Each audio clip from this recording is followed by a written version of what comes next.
Hello, my fine friends, and welcome to RHLSTP this week with the amazing Olga Koch. I started wearing reading glasses and now I'm blind if I take them off. What's the point of that? Hey, look, we're going through difficult times, but there's lots of fun stuff for us to do. We've got enough RHLSTPs to keep you going for a few weeks. We're going to try and do some more remotely. But you might be able to watch those live if you join me at twitch.tv/Richard RK Herring. It'll be on the screen. Twitch.tv/RK Herring. We're doing stone clearing 8 a.m. every morning for about 45 minutes. We're doing snooker at 7:30 p.m. Trying to find the world's best self-playing snooker player. It's very exciting. Some fantastic snooker going on. We're going to do some RHLSTPs, as I say, remotely. And all of it is free for the moment, but if you're an Amazon Prime member, you can give us free money at no cost to yourself by signing up for Twitch, linking your Amazon Prime and Twitch accounts, which you do by going to Amazon Prime, put Twitch Prime into the search engine, click on the Twitch Prime icon, go about halfway down the page, there's a little box saying link your accounts, press that, come back to twitch.tv/RK Herring, press the subscribe button at the top, roll down until you see the Twitch Prime subscription, click that. You've just given us... Sorry, I've just been eating licorice. You've just given us $5 or something. We don't get all of it, we get most of it. And it doesn't automatically resubscribe. So if you could put a little note in your diary, recurring calendar, go and subscribe to RK Herring on twitch.tv. You can give us that money every single month for no cost to yourself. If you think the podcasts are worth something, that would be a great way to pay us back. There's basically a huge pile of money that Ian Amazon is sitting on. I mean, he got divorced from his wife. His wife took a lot of the money, but he's still got loads of money. He thinks no one knows it's there, but you know it's there. Why don't you go, if you know anyone with Amazon Prime, make them do this. There's probably 10 million people who could do it in the world, at least, probably in the UK. So let's get them all to give me $5 a month, every single month, and then we can make feature films every single month once this madness is over. We're going to try and keep you entertained. Do stay safe. Do stay talking to your friends. If you're on your own, self-isolating, then please do come along to twitch.tv/RK Herring and you can join in. There's a bit of chat, a bit of fun. We'll try and do various things through the day. Keep an eye on Twitter for that. You know you can go to gofasterstripe.com and download DVDs and books and become a monthly badger. You know all this stuff. And just listening to the podcasts and old podcasts will help us raise money to help our Sky Potato empire get through this little bumpy period of time. Let's hope it's a short period of time, but I have a feeling it might be a long period of time. We will try to keep you entertained for as long as we can. Thanks for listening to this long rambling start. Now let's sit back, relax and enjoy RHLSTP with Olga Koch.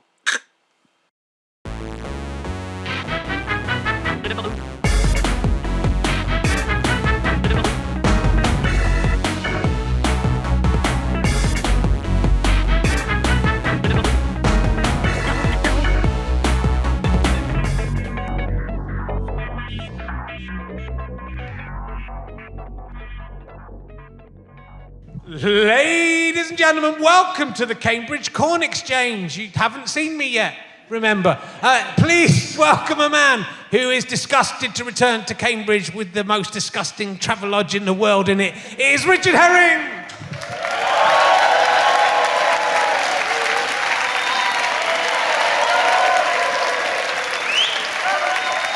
That's more like it. That's good. You're much better than the audience who I did the warm-up to. Whoever did this warm-up was a fucking fantastic comedian, because I tell you, you've turned on a sixpence. Welcome to Richard Herring's Liverpool Street Train podcast. It's got to come up with a new idea for a podcast. There's so many podcasts out there. This one is just the best way to escape Cambridge. That is basically just get on a Liverpool Street-based train. Just advice on how to escape this horrible city. It's the nicest city in the world. Though I was hanging around in the Ascension Parish burial ground the other day, near the grave of Ludwig Wittgenstein. His ghost appeared and said, "Whereof one cannot speak, thereof must be silent." But I call it RHLSTP, that's what he said. So I don't know if that's going to catch on. Ludwig Wittgenstein's... He's buried in Cambridge. That's the research. And it is lovely back in Cambridge. This is the site, I've talked about this on the podcast before, this is the site of the Travelodge where I was at the Junction, a much smaller venue than this one. It was full though. And I was staying in the Travelodge right opposite. It was very convenient, but I realised when I got into the room, I was so tired on tour, the shower curtain in my bathroom had a huge bogey on it, belonging to a previous inhabitant of the room, which is not a good sign in any way, is it? But I was too tired and too scared to complain, so just when I had a shower, just pushed the shower curtain very far away and vowed never to stay in a Travelodge ever again, which should also be a vow you should make, my friends. It'd be good if Travelodge choose to advertise on this podcast. They will be disappointed. Do not go there. So we're in Cambridge, famous, of course, for the Cambridge diet. Came out in the 1990s, as did this joke. I may have done this joke, the Cambridge Corn Exchange with Lee and Herring in about 1994. The Cambridge diet involves cycling everywhere in a long black coat, a long black gown, and being rude and obnoxious to ordinary, decent working people. That is you don't lose any weight, but it does entitle you to a part in any film by Kenneth Branagh. 1990s, so it's fine, it's a 1990s joke. What else have I learnt about Cambridge? I didn't know this until I was in Oxford, actually, but Cambridge was established by Oxford scholars. Did you know that? So you're just an offshoot. And they were Oxford scholars who were too scared of living in Oxford and ran away because there was lots of riots and stuff. It was the scaredy cat Oxford guys who were so scared of living in Oxford, probably because of the car plant. There's a lot of working class men up there. So, might not have been a big thing in 1308, you're right. That was the joke. It's all right, keep up. Cleverest fucking audience in the world. So what I'm saying is Oxford is better than Cambridge. That is what I'm trying to say there. Byron, of course, was furious when he went to his college. He couldn't keep a dog in his room. He had a dog, and it was against college rules for him to keep a dog. So instead, Byron kept a bear in his room. Did you know that story? That's amazing, because there was no rule. There was no legal basis for the college to get rid of the bear, so they had to let him keep it. Or they could have just changed the rules and said you can't have a bear in it. It's literally that easy. Idiots. People in Cambridge are idiots. That's literally all I've got for you. And we're going to go home. There'll be maybe more in next week's show. We'll find out. There may not be. It's such a lovely place, Cambridge. It was very hard to... You come to some places. I was in Manchester. That's an easy place to take the piss out of. Birmingham. Oh, awful. Cambridge is just lovely, and it's like living in Harry Potter world. What can you take the piss out of? Nothing. It's too lovely. Anyway, my guest this week is probably best known for being the writer of These Women Wear Strap-ons to Work. That's why we're here. Yeah. Sounds good, doesn't it? We're going to find out more about that. Will you please welcome the amazing Olga Koch, ladies and gentlemen? Hello, come in. You can sit here. There's a microphone. Everything. We thought of everything. Hi. Hello. Hi. Hello, Olga. How are you doing? That's such an excellent credit to have chosen. Thank you so much. It's all right. Tell us a bit. I've watched it. I've watched you. You wrote it. I think you might be in it. I don't think you were in the... I was at the very end. Oh, were you? One of the only women not wearing a strap-on. Okay. So what's the premise behind the women wearing strap-ons to work?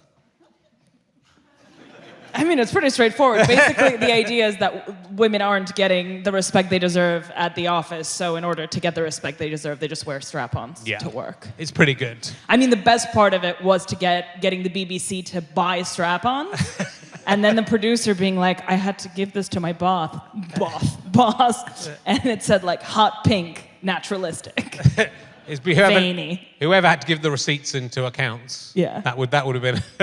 And there's a bit where one of the cocks gets cut off with one of those paper slicer things. That's a lot of people in the comments believed that this was a real thing that happened in an office. Oh, really? And it brings me so much joy. So, Olga, what's a life story you've had? No, I don't want to hear about it. So, just for people who might not be aware of who you are, you were born in Russia. All of you.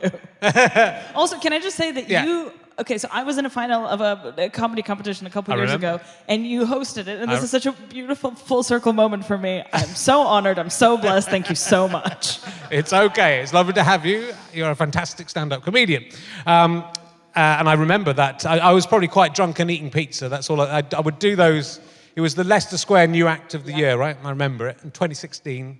I think it's the last one I did because then I moved out of London, and so it wasn't as appealing. I mean, and I did it, so it wasn't as an appealing an idea. But they would give you pizza, and I could drink as much beer as I wanted, and that's basically what I got paid. So I don't remember much about the night. That's so rock and roll. I remember the pizza. It was great. So you're born in St Petersburg. Yes. You're born in St Petersburg, which I love. I've been to St Petersburg. How do you feel about it? How do I feel about it? He just said he loved it. I love it. Russia's best when you know you can leave. Okay, that is probably true. It's a little bit scary. Now, let's talk about my interest in St. Petersburg comes because I'm very interested in Rasputin, the historical figure. But Russian people aren't that. Do you know much about Rasputin? I do. He had a very big penis. Well, possibly. I mean, it's just science. That also possibly got cut off with a. Well, yeah, because I mean, I think a lot of people in Russia. Well, first of all, there's this like really murky kind of relationship with the royal family in Russia. I mean, the Russian royal family, just because of communism, and like how the history is like drip fed to people in very obscure ways. But I learned about Rasputin through 20th Century Fox cartoon Anastasia. Anybody seen that? Meg Ryan, John Cusack. No one has seen that cartoon? Yeah, people have seen it. He's a kind of evil figure in that cartoon. And then I found out about the real guy, and that guy's like even more fucked up. Well, arguably. He claimed to cure hemophilia. Well, he did cure hemophilia. Did he? Well, he stopped the He Prince fucked the Tsarina. Well, he didn't do that. Is that just a rumor? Yeah, well, if that's the Boney M song, I mean, if you're going to take that as a historical source. Where do you get your history? That was the rumor. I think it's hard to say. I mean, I've done a lot of work on Rasputin. Sorry. I've written 2 shows about Rasputin, one very comic about Boney M and one a bit more serious. And that's why I went to St. Petersburg to research the more serious one. Oh my God.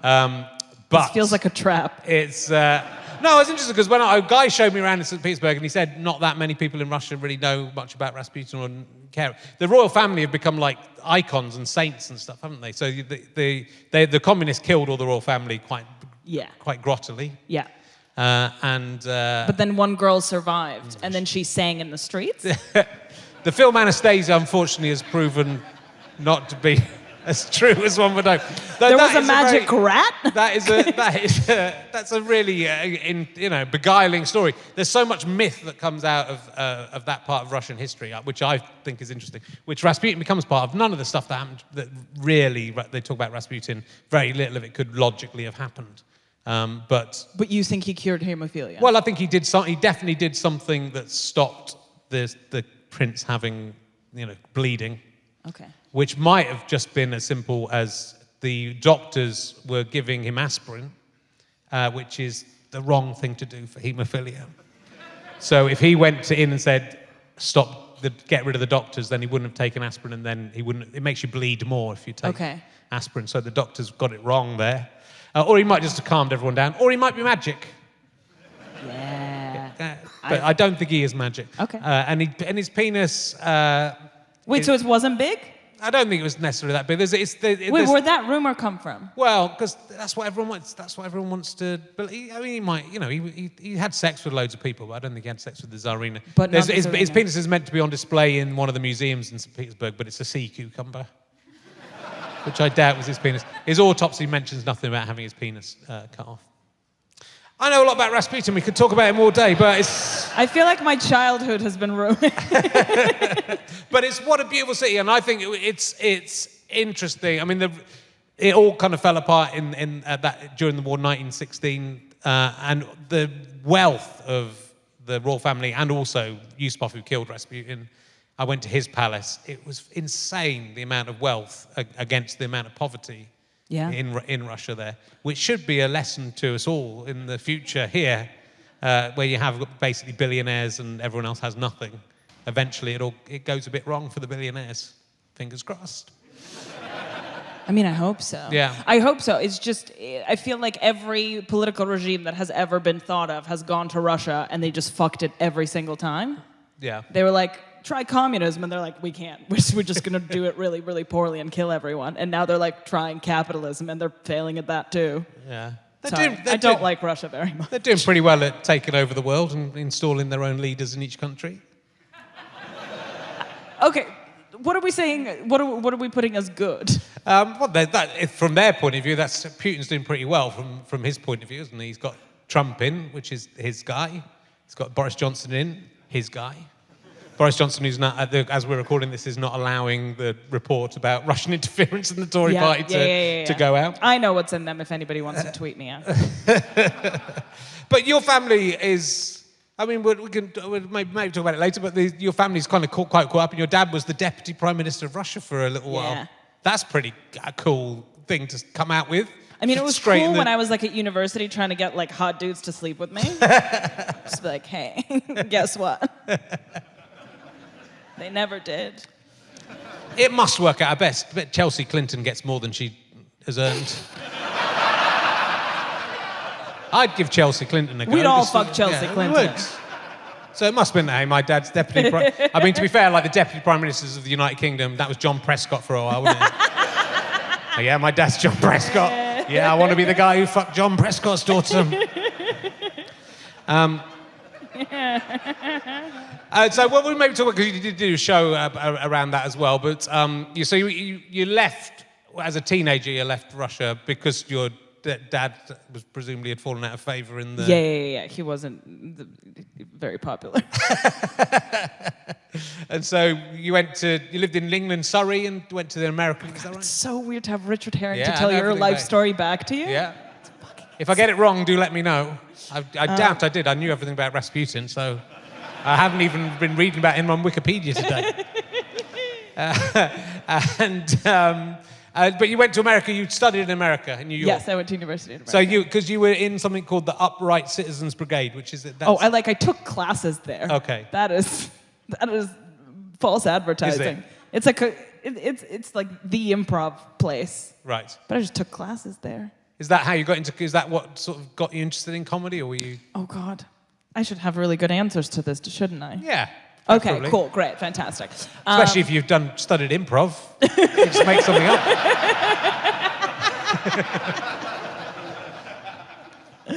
Richard Herring's roasting me. I think I started doing stand-up the way most stand-up started doing stand-up. I was very, very unattractive in high school. So you were doing stuff in the UK before you went to America, or you? Yeah, I remember. So I did stuff in high school, and then I was I did a bunch of sketch.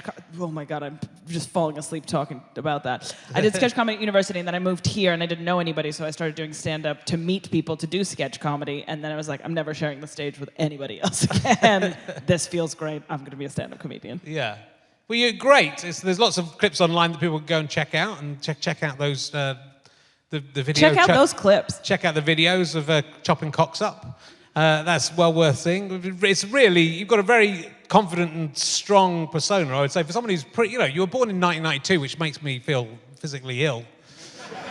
That you could. I don't understand how you're an adult. I have that effect on men. That doesn't register to me. But you seem to have a very strong presence on stage and a persona very well worked out. Thank you so much. That's all right. I mean, it does not translate to podcast appearances yet, but we'll get there.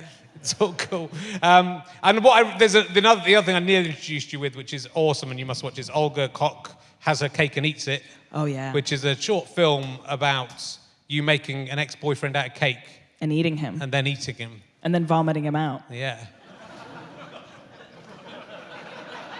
It's the kind of thing that appeals to me. I did a series of sketches about me building a sex robot out of toasters, and then the complications that came from that. It sort of it reminded me of that. Is it cheating to have sex with a boyfriend made of cake? I don't think it is it? So if you're in a relationship, you're in the sketch, you're in a relationship. I mean, it's not a sketch. The whole thing was true. Yeah. Did you? So you made him... He just keeps referring to it as a sketch. It's by no means a sketch. It was just a fly-on-the-wall documentary of you eating your boyfriend. I mean, you did do it. I did do it, and it was How an far ex-boyfriend. How far did you get through? His penis is an eclair. His penis is an eclair. Yeah. I mean, is his penis I don't understand an the eclair? question. Is his actual penis an eclair? 'Cause No. that would be... Also, very big penis. Yeah, Hello, well, Raphael. Please don't beep this out. I still love you. No. Is it not? I mean, in a way, if I was your ex-boyfriend watching that, it's sort of flattering. Yeah, he loved it. He showed it to all his friends. Oh, of course you'd love that. Everyone loves a bit of attention. Yeah. Ah. So what gave you the idea to eat him as a... What was the thinking behind Well, it? I think I was really inspired by just female performance artists, and Yeah. and it was like Marina Abramovich and Sophie Calle, and I just finished Chris Krause's like I Love Dick at the time, and I was like, I'm gonna do something like that. And then I made him to scale out of cake, and I remember I asked my friend Allie to come film it, and like the first 40 minutes, he's like, this is hilarious, and about 4 hours in, he's like, Olga, I need to leave. How far through did you actually get? It didn't seem like you got all the way. No, of course not. And then I remember like I was volunteering at a school, and I showed up to the school with like his torso. It was like, don't ask questions. This is free cake. I don't think you can give that to kids, that cake. I don't think that's right. I mean, I ate the eclair. Yeah. Just the torso. It's very good. Let me ask you some emergency questions. Please. Yeah. The people of Cambridge demand it. I'm going to go early, so they'll be happy. Okay. This is one of the earliest questions. If you had to have sex with an animal, if you had to, people are cheering. It's like being in a pop concert. An octopus. Which animal? Yeah, an octopus. Yeah. What appeals to you about the octopus? Just 8 different tentacles. Yeah. Just everywhere. Just want hands, you want tentacles all over you. Yeah, it's like having group sex with one thing. Yeah. And is the bit that shoots ink out different than is that a third orifice, or does that come out of one of the? Has it got a cloaca, or has it got like sexual organs, a bum, and an ink thing, or is it all one? You need to research this more thoroughly if you're going to choose an octopus, which is no, because I'm trying to picture, like, am I thinking of like a tiny one, like the one that predicted the World Cup? Yeah. Or are we talking like Kraken from like a pirate story? Yeah, I think. Well, Would I fuck a Kraken? Or is the Kraken fucking me? Oh my God! Have you seen that Korean film? Is it The Handmaiden? I haven't seen it. Does anybody know what I'm talking about? Oh, there's this, I think it's called The Handmaiden, and it's this like Korean fantasy film, and it was about these like 2 beautiful princesses who fall in love, and then there's an octopus that has sex with someone. Well, I'm definitely watching it I was now. in theaters. It was genuinely in theaters. This is not a porno. Is that why you jumped into octopus? You were very sure about Well, octopus. I think you thought about that question before, is what I'm saying. Independently, it's my favorite animal, and it has Yeah. always been my favorite animal. And then I was like, but do I like it as more than a friend? Would you go aquatic, or would you go on the land with it? I mean, it's that... No, underwater, 100%. Underwater, yeah. 100%. Yeah. If an octopus that you'd had sex with came onto the land, do you think it would turn into a human, like in another Disney film? I think we might have got a new Disney film. It does involve you fucking an octopus to start it, but the rest of it is going to be quite sweet. Like, if you turned an octopus into a human, it'd have big eyes. Be good, wouldn't it? Square ink. All right. This is a new emergency question. Newer. If you could have any one item from any art gallery or museum in the world, and you're allowed to keep it and take it home, is there something you would like to have from... You can take anything. It can be a work of art, or an artifact from any museum, or anything you've seen. Rasputin's penis. Yeah, I thought that might come up. It's not really his penis. You could have bought a sea cucumber. You're obsessed That's with what the things from octopus. the sea. Oh God, that's horrible. Yeah. What? You can have Rasputin's penis. I mean, I'd take it as a curio. Did you ever go to the Yusupov Palace and see where Rasputin was shot? I've been there. No, I'm sorry. See, you're not that interested. If I was Russian, I'd be all over Rasputin, and I'm not, and I am. Why wouldn't you be fascinated by that? Well, you've just disproved all the fun stuff about him. He didn't fuck the Tsarina. His penis was not a sea cucumber. I'm not interested. It's more interesting that he's become a myth in his own. In 100 years, he's turned into a mythical figure. What would you want attributed to you in like 100 years? Like Richard Herring had. I mean, if I wouldn't mind if it was the penis. I would sort of like if I could donate one thing to a museum, and people have done that. Someone did. I went to the Penis Museum in Iceland, which before that they have got a human penis there now. Someone donated their penis to it. But as I get older, I'm an old man now, and I sort of think I'm not worried about dying, but I'm regretting the fact that my penis will not survive me. I feel my penis is more important than the rest of me, and it's good. I've got a good one. It's a nice one. So I'd kind of like it to be... Do you want to hedge your bets and cut it off now? I think I'll keep it. It's not much use to me anymore. Okay. So there is a point where we think, well, yeah, we'll take it off now and make sure it's all done well. Right. Cryogenically freeze it. And just pump it. You've got to pump it up a bit. You've got to get it at the right moment so that it's... If you leave it too long, it'll just shrivel up and then it will, look like Rasputin's penis in a jar. You've got to get it so you can pump it up and have it in its... But it'd be nice that... It should live on, shouldn't it? It's a shame that my penis will not survive my death. I don't care about any of the rest of the stuff. It's a good one. It's going to be in the Museum of Comedy. I could put it in the Museum of Comedy.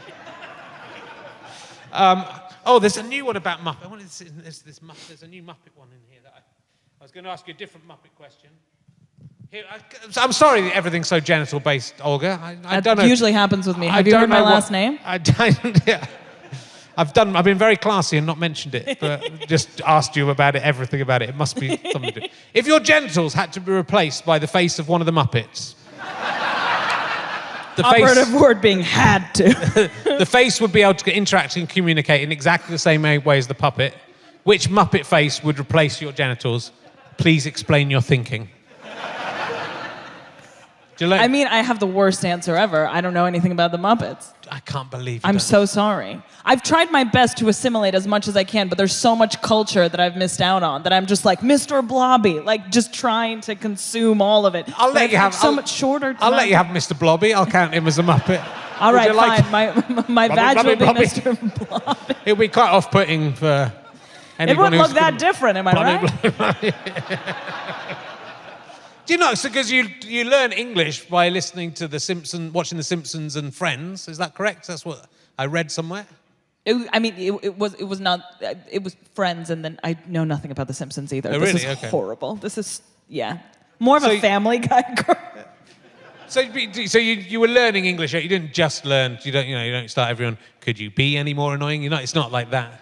How you doing? It's not just things from Friends that you have to say. Well, initially, yeah, it was because I was born right after the fall of the Iron Curtain. My mom, both my parents, specifically my mom, was consuming American culture for the first time as I was. So she'd be watching Little Mermaid with me in the original, just being like, "What? She's half fish."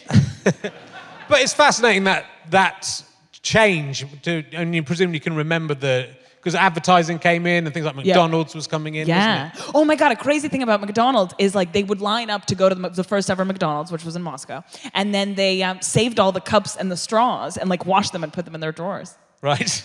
Yeah, because they were never seen disposable cutlery before. It was fucking cool. Yeah. So do you remember what life was like before all of that?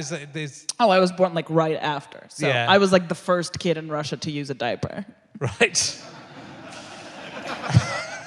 Can you confirm that? It was the first generation, the diaper generation. And what, throwaway diapers? Yeah. Nappies, that's nappies. Is that what it is? Yeah. Nap. I just so that people are here in this theatre who are very confused. English is my second language, I'm really sorry. We understand diapers. So, and then you left in the early mid-2000s? Is that right? Yeah. Sorry. Okay. All right. What have I got now? For a Russian person, this is quite triggering because it just sounds like an interrogation. I'll try and avoid anything with references. Oh no, that one's about Charlie in the Chocolate Factory. Okay, let's. Speaking of Charlie and the Chocolate Factory. Yeah. Okay, so people know that the current president of Ukraine was a comedian. Yeah. The previous one owned a chocolate factory. Wow. Isn't that even funnier? Did the guy win the presidency from going into the chocolate factory, the new one, the comedian? good. What is your favourite kind of non-human milk to drink? Do you have milk in Russia? That's very funny. Thank you. I mean, oat. Oat milk? Oat is the one to go with. That's Everything good. else is bullshit. Yeah, okay. My wife drinks coconut milk. My wife's gone off drinking milk. She saw Simon Amstel did a big, it wasn't really a documentary, was it? It was like a drama, but with lots of facts in it, and there was some horrible stuff about how cow milk is produced. I'm still drinking it, but I'd drink a bit more, if anything. Yeah? But just to make up for my wife stopping. She has coconut. She didn't really like the oat milk. Isn't it a bit, isn't the consistency a bit... I think coconut is too strong. Like, Okay. it just overwhelms the palate with itself. Yeah. And I just want the milk to be an addition to the flavor palette as opposed to the kind of solo. Okay. This is all very millennial. They drink milk that hasn't come out of a teat. I do not approve. Has to come out. Okay, we'll do one more of these and then we'll find out some more about your life. Okay, we'll ask this. They'll be happy. The audience will be happy about this. Would you rather have a tit that dispenses talcum powder? It's just for the audience. Okay. Just doing it for the audience. Or a finger that can travel through time. I mean, obviously it's a finger. Wait, a finger that can travel through time? Your finger can go through time, Okay. change anything in the past or the future or the present, but your finger can do that anyway. Yeah. But you can't go, and only you can look in and see what's going on, and you can see what you're going to... So you can very mildly affect the past or the future with a digit. Okay, so in the past, it's still my finger. Yeah, it's still attached to you, so you're still controlling it. But if you were in the past, you would just see a finger floating and go, what the fuck? Yeah. Where did that... But from your point of view, I understand what's going on. It's my finger. It's in the Middle Ages. It's touching Leonardo da Vinci. Or whatever. I mean, that you can choose something else. It's like the Sistine Chapel. Yeah, you go, yeah, good. Maybe that was the subconscious. You got anything you'd like? Or you can have or which no one chooses, you can have a talcum powder, you press your tit and talcum powder will come out as much as you want. I think I'm going to go for the tit talcum. Okay. Just because, I mean, I think as a kid, having watched Back to the Future and all the sci-fi stuff, you don't want to fuck with the time. Well, You don't want to end up in like the evil timeline in Back to the Future 2 where Biff owns the hotel and your mom has fake tits. we're kind of in that timeline though, so maybe you could change that. Yeah, so too many people chose the finger. Whereas like It was because you chose the tit that defense. That could be the reason we're in this timeline, because you went for the tit, not going back in time. No, what I'm and gonna do is saying, I'm gonna Obama, don't do those jokes about Donald Trump. It will make him want to undo everything you've done. It's basically the reason. Don't you think that's that speech that Obama did? Have you seen that footage? It's a president's dinner, and Obama's doing a little roast of everyone, and Donald Trump's in the audience, and he does about 3 jokes about Donald Trump, and everyone's laughing, and Donald Trump's sitting there going. And that moment, I think, was the moment Donald Trump decided, I'm going to become president, which he was also planning to do, and I'm going to overturn every single thing that Obama has done. That's all he's doing. You know that's going to be in a movie in like 50 years. That's definitely going to be like a plot point in a film. Yeah. 100%. Yeah, that's it. So you could go back, poke Still Obama. It's talcum not. tip. I mean, I'm victim blaming because Obama was very funny, and Donald Trump should have a better sense of humour about himself. I mean, he really should. But poke him in the eye, and he can't do those jokes, and then we'll all be all right.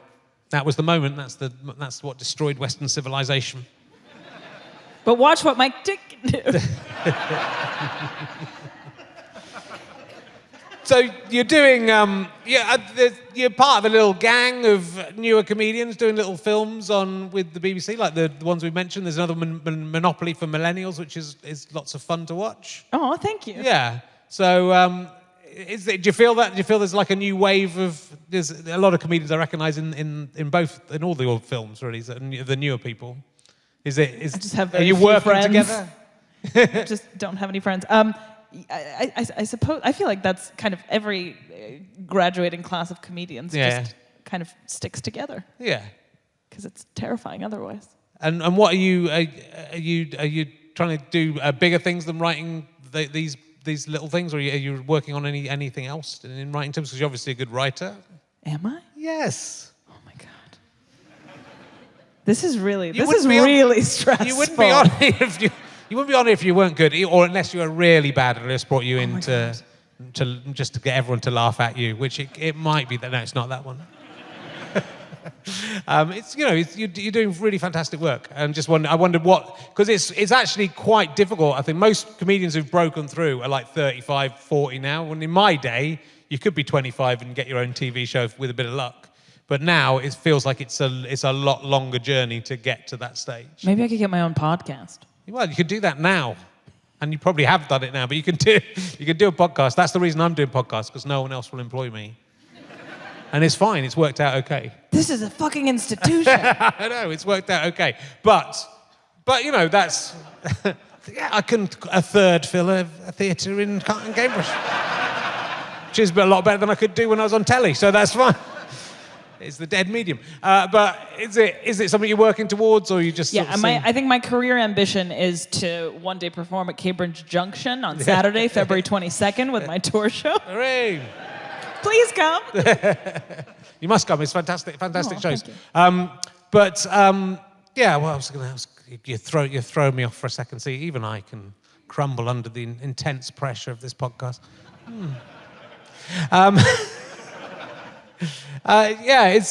don't know. Is it part of the plan? Do you have a plan, or do you obviously you've done the Edinburgh shows, you've got this tour show, you did well. So the show that you got nominated for the best newcomer? Yes. And is that the show you're touring now? No. So that I've done as a radio special on Radio 4. Yeah. If you want to check that out. And also, fingers crossed, that is being developed into a TV show. But the second hour is the one that I'm touring now. And I'm writing a third one. Cool. And that is that's all my brain can fit. Yeah. But that is it's the story about Russia and about your dad, right? We don't have to give away the story, but it's a pretty amazing thing to have in the locker, isn't it? That your dad was the Deputy Prime Minister of Russia, that he kind of went missing, is that right? Yeah. In an airport. And he's all right, as it was happening, I was like, I need to call HBO. They're going to love this. Well, as a comedian, everything's kind of good, but and it's presumably a happy ending because he's still alive. Yeah. Yeah. And hasn't disappeared. He's not still in the airport. He's got out of the airport. So I don't know what happened. I don't know what happened in the actual story, but that's a pretty exciting thing to have once you've got through it, or as a comedian to have a story like that. Yeah. That you've got that connection to like a major political figure, right. And B, that there's this story about him, and presumably also about yourself and your own. Yeah, I mean, it's a really cool story. I'm not going to lie, because it's not my own, so I'm very happy to objectively say it's a really good story. The problem with it is that he's not a very nice man. And me and my director and writing partner, Charlie Dinkin, who's incredible, we had to sit down and just be like, I can't believe that the first thing that we're putting out into the universe is us trying to make a dude look better than he actually is. And then the second hour that I wrote wasn't about an ex-boyfriend that I had, and he was terrible. And then we're like, no one's going to want to hear this if we make him that unlikable as he was in real life. So we were actively trying to make him a better boyfriend than he was. Okay. And so the 2 hours of comedy that I've put out into the universe are both about making white guys look better than they are. That is my legacy. Well, thank you. Thank you for your work on that. And what's the next show going to be about? Do you know? Can you give us? Oh God, I know what I want it to be about. Yeah. So this is not going to be funny, but I'm very excited about. Okay. So I'm absolutely fascinated by ethnic enclaves everywhere around the world. Mm-hmm. Like Chinatown is an ethnic enclave. Yeah. We're in Cambridge, you know what the fuck it is. And so essentially my family so my last name is German, and so they come from a German ethnic enclave in Russia. And then for high school, I went to an American high school here in England, which was in itself a sort of ethnic enclave. And how my whole, even my name, Olga, is the most common name in Russia, and Koch is the most common last name in Germany. And how this idea of ethnic enclaves has just been a theme in my life. Okay. Yeah. And do you know the oldest Chinatown in the world? I think it was open in 1594 in Manila. Oh. I'd have gone for somewhere in China. That is very good. Manila? Yeah. Where the envelopes come from. Hey! Where is Manila? I can't think where it is, genuinely. is the Philippines. Yeah, okay, good. Oh, thank fucking God. That's good. You asked me a serious question, and then you did really good punchline. That's my job. That's what I do. I should learn. And so, you're fluent at least in English and Russian. Do you do comedy in Russian? I saw something that it doesn't. You don't feel it works in Russian, or? Well, I mean, I made the horrible mistake of not preparing a set in Russian. I just thought I'd translate my English stuff, but Russian has more words in it, so the puns don't work. Right. So it must. There are Russian stand-ups, though, right? I mean, there are Russians who who work in Russian. It's not like an impossible. Oh no, no, language. it is possible. You just have to like do it. Do some work because in German, the order of all the sentences is sort of the other way around. Is it similar to that? So that you're... Yeah, well, so in German, you can't do like a pull back and reveal because the word order means you start with the last word. Yeah. And so that messes everything up. Yeah. But in Russian, I think it's just that we have so many words that you can't do wordplay as easily. Yeah. And also, people are just more sensitive. I've got quite a lot. There's a group of, I'm not going to say I've got quite a lot of Russian fans. There's a group of people in Russia who translate all my DVDs and put up is it you? Yeah, thanks for that. Nice to get you on. So my comedy translates into Russian, that's what I'm saying. But it's quite good fun to watch because I talk way too fast. And my shows are, I do long shows where I talk very, very fast. And I think I've watched one where it's a man over the top, just very, very quickly speaking in Russian, and I can't. I won't try and do the voice. I'll do Russian. Oh, I am Russian. It's like that. Could you basically understand what I was saying? That's basically so close to being You should Russian. get one of those. Oh my, the ladies that like do British sign language as the rappers rap. Have you seen videos of that? It's so cool. Because they really get into it. Yeah. Yeah. We had that in with my Birmingham RHLSTP. Kid, I had to look at you. This is so crazy. We were interpreted for that, and it's a lot of fun. I mean, you must have had that at gigs sometimes. You had that at a gig? It's a lot of fun because you deliberately just try and say as rude things as you can, right? Okay. Yeah. True story. Yeah. I was doing karaoke in Edinburgh. And a guy went on stage and he signed the entirety of Skater Boy by Avril Lavigne. It was the coolest thing I've ever seen in my whole entire life. Is he here now? We'll get on to it. I've got a lot of problems with Skater Boy. Tell me. Well, let's go. I've got a lot of problems with it. It doesn't really make sense. Because how he says... He was a boy, she was a girl. Can she make it any more obvious? I think there's a lot of presumptions. I mean, there's a lot of people who are boys and girls, and there's nothing obvious going on. He's never going to tell that he fancies this woman, but somehow Avril Lavigne knows about it. It's all about having a go at the woman for being the object of his affection without... He's never told her that he fancies her, but he's having a go at her, and then she ends up pregnant, and Avril Lavigne sort of crowing, I'm going out with this cool bloke and you're not. And she didn't even know he fancied her. Seems very unfair to me. Also, there's a time shift in it. It goes 5 years from now, halfway through the song. You can't do that in a song. You can't go, I'm now going 5 years into the future. You can't go from now. 5 years from now, she's at home having a baby. She's all alone. And there's a floating finger. Yeah. I wrote a blog about it. Look that up. I can't remember everything. I mean, yeah, there was this like really big like flash in the 90s and the 2000s where they were like, it felt feminist, but then you dug into it and you're like, absolutely, in no way, this is horrible. All these women are awful to each other. And I think Avril Lavigne, and I think is it partly a true story? She basically went out with someone and then she hasn't got any foresight. In 10 years' time, that skater boy will be fucking someone else, Avril, which he probably is anyway. You've got fucking just have a sense of your own. Have a sense of how stupid you are. You're not cool for going out with an ex-skater boy who's a rock star. A pop career is a fragile thing. It probably won't be going in 10 years. He'll be working in a bank, and you'll have gone somewhere else. Okay, fair enough. It's Furious not okay. with Avril. It's not okay to bully a pregnant woman, but do you not think having been married to Chad Kroeger of Nickelback is punishment enough? You may be right.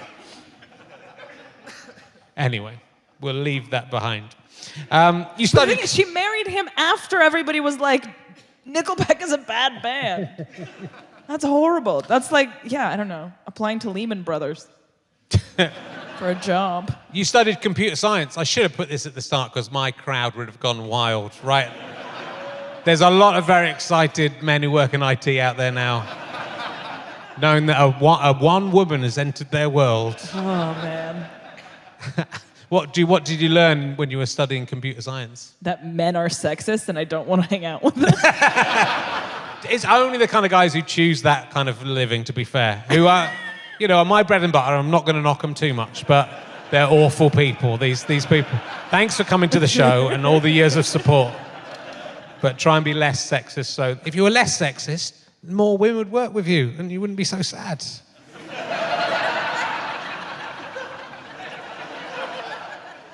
But let's carry on being sexist for now. I've got Grayson Perry coming on very shortly, and as we're recording this, and not now. His book's about the descent of man. It's sort of about how... It's a very good book. Yeah. Huge fan. Have you read the book? Yeah. It's really good. I was listening to it on the way up. Good. Well, look, so what, you got your tour coming up, you got a new show coming up. Is there anything else in the pipeline in terms of radio or TV? I got some really hot Instagram stories dropping in the next couple of days. I'd keep your eyes peeled. Okay. I'll ask you a couple more emergency questions, and then we will see what we will see. Keep on coming up with the burp one. I don't want to ask you that. That's no good. What's the burp one? It's about me. It's about when I was at school. There was a minute's silence at the Ascension Day service, and I did it. And my dad was the headmaster. He said, "Let's have a minute's silence," and that during the minute's silence, I did a massive burp that was like. But I thought it'd be funny to do a burp, but it was the loudest burp that's ever been done in human history. And then my dad had to deal with that. It's a pivotal moment in one of my shows about how my dad would react. He looked in, I think he suspected it was me, so he didn't do anything because it would have been kind of weird for him, right, if he'd hauled me out for burping in the Ascension Day service. I can't remember what the actual story is. Wait, what was the minute of silence for? For the probably the war dead or something, or for Jesus or something like that. It was something. Do you want to have a burping contest right now? Yeah. I don't need. Oh, really? I don't need. You don't need it. I don't need. I'll do it. Okay. I'll build. Last time I had to do this though, there was a podcast with Rob Rouse where I don't know if people have seen this one, where I had to fart on stage and was unable to do so. And I was going, yeah, I can fart at will, and then I couldn't fart. So I've been arrogant. I've got hubris with my effluent. I've gone.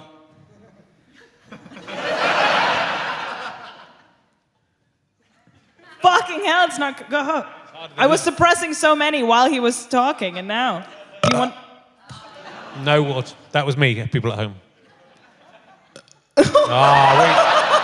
That was very pathetic. weak. Given how much carbonated water you drank in order for that to come out. It's difficult under the pressure of the lights. I mean, in a gentleman's toilet, I can wee like Billy-O. I was talking to Charlie Brooker about doing a wee that lasted 3 minutes. If I had to get up and wee on the floor here right now, I wouldn't be able to do it. Shall we try that? do you want a weeing contest? Did you ever do anything like that at school? Is there a moment from school days where you did something that was transgressed all the decency of society? Can we ask another one? I mean, your dad. See, my dad was my headmaster. Your dad was your deputy prime minister. We're in a similar position. It's a difficult thing. It scarred me. Do you think it's interesting that a lot of comedians have like an authority figure father? I think that is again, there's all these theories about different reasons people become comedians, but there do seem to be a lot of comedians who are like sons of vicars or bishops or teachers or headmasters. Politicians sometimes. Do you think that drove you into comedy? All I can think about is a burp brewing. I definitely think so. Definitely, just because I feel, I don't necessarily know if I can make that connection, but there is definitely a pattern. Yeah. Was there any weird living in the? How old were you at the time he was the deputy prime minister? I barely remember. It was like 4 or 5. Right. Okay. So there wasn't any like people at school going, "Yeah, your dad's deputy prime minister." going to bully you. I'm not sure I would understand that. No. If they'd said it in English. If I'd come in as a 25-year-old man going, yeah, your dad's the Deputy Prime Minister of Russia, you idiot. If I could travel through time, that's what I'm doing. That would work on me. That's what I'm going to do. Okay. Well, look, this is what's come up. Is it better to have loved and lost than to have to eat nothing but Pop-Tarts for a year? I mean, Christ. Yes. Yeah, it is better than that. Yeah. You prefer to have loved and lost. Yeah. Do you think? Because then I could make content. Yeah. Well, so you can eat cake. Let them eat cake. I could make a boyfriend out of Pop-Tarts. Yeah, you could do that. You could use my toaster robot to do it with. Oh my God, is that them two fucking? Yeah. We walk in on them fucking? Let's bring it together. Let's bring it together. Man, that's amazing. So I think, I think loving and I think it's important to love and lose before you can love properly as well. I think you need to go through that. It's a kind of, I've been in relationships where I knew it was going to end, I think, and yet the moment of being happy enough in the moment of love to know it was worth the pain that would come afterwards. Are you Does that okay? make sense? Yeah, no, I'm fine. I'm fine now, but I've had breakups that as you get older, it doesn't matter anymore. Yes, there we go. There we go. I'm glad I gave you some extra length on your mic now. The questions late in this book are fucking weak. I have to say, anyone that you loved and you lost. It's all right. No, it's fine. It's what it deserved. If you're going to buy the book Emergency Questions, which is available in the foyer after the show, just use the early ones. I'm going to give you some of the late ones. Would you rather suck off a troll or be bummed by a leprechaun? It's good. I knew it was good, really. What do you think? I mean, like, being bummed by a leprechaun, it's got to be barely noticeable. A leprechaun's a tiny thing. A troll, I imagine, has a and kind sucking off a troll, that's just a Saturday night for me. No. I think a troll probably has a barbed penis. Like a fish hook. You'd get it in and then Whereas I don't think a leprechaun has a barbed penis. So I think it's just got a little tiny Irish penis. Might be on a bed of curly ginger hair. Yeah. I think it might be quite a mushroomy penis. I wouldn't mind. I would have a go at that. You'd get lucky with a leprechaun? Yeah. If you can get him. Is it? Either you get his pot of gold, or he goes, "You can have my pot of gold, or I'll bum you. Which do you want?" And I would go, "I'm interested in the bumming, actually. My money. That's a story, isn't it? I was bummed by a leprechaun. They go, "Here's my gold." Okay, we're going to do one more. It's got to be a good one. Why is it all time traveling cocks in this book? What the fuck is wrong with this book? I'm going to find a good one. All right, this isn't going to be the last one. This is question 964. This is where I was struggling to write questions. Do you have an envelope cupboard? I do. I have a cupboard where I keep my envelopes. Manila? Some of them are manila envelopes, probably. I don't know what. I've been in a film called Manila Envelopes. That's one of my. If you were going to, what I'm best known for, I was in a film called Manila Envelopes that I don't think was ever released, in which I played a character called. What's the guy from the Hacienda called? Tony Wilson. My character was called Tony Wilson. I was an interviewer. I think Tony Wilson was meant to play the part. Because that's what the character was called all the way through. It was quite a bad film. A man came up to me during the filming the camera and said, I just want to say how much I love your work. I went, oh, really? Thanks. That's good. He was like a Spanish guy. So you're amazing. What you've done is incredible. It's amazing. It's going, oh, thanks. Have you seen my stuff? He said, it's all over Spain. It's incredible. He thought I was Tony Wilson. And so I just fronted out and pretended I was Tony Wilson. I said, oh, thanks, mate. That's good. Yeah.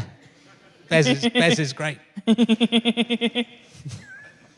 Right, we'll go. Look, there's 25 bonus questions at the end of the new book, and I feel sorry for the people at home who bought the original book and didn't get the 25 extra questions.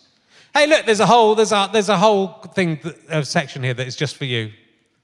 Question 14 of the bonus questions. Have you ever colluded with a Russian?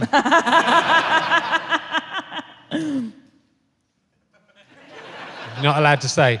Question 15. Have you ever canoodled with a Russian? No, absolutely Have you not. not? No, Okay. no, absolutely not. Disgusting. Only my Okay. brother. Have you ever canoed with a Russian? This is very good. Good, thank you. Have you? No, but could that be like a prize that people bid on at the end of this podcast for charity? Yeah, you can. Would you be prepared to go and... I'll go on a canoe with an If we did a IT raffle, guy. would you be prepared to go canoeing with one of these men from... I don't think you should. I think it'll be like Deliverance just right from the start. Just get out of the boat. Look, it's been fantastic to have you on. I'm a massive fan. Do check out Olga's tour. Do go and see her at the Cambridge Junction. It's the kind of place I used to play in the old days. And I think you might be seeing me back there again.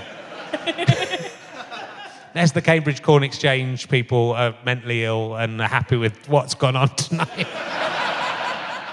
In terms of sales. Ladies and gentlemen, give a massive round of applause. Olga Koch! Thank you so much for having me.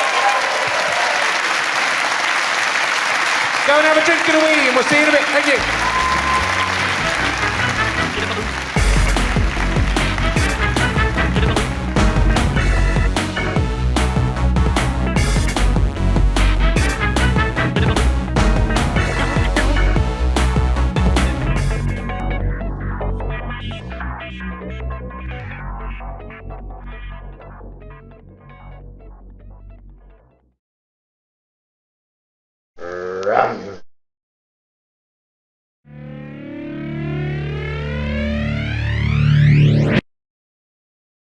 How'd you like them sky potatoes?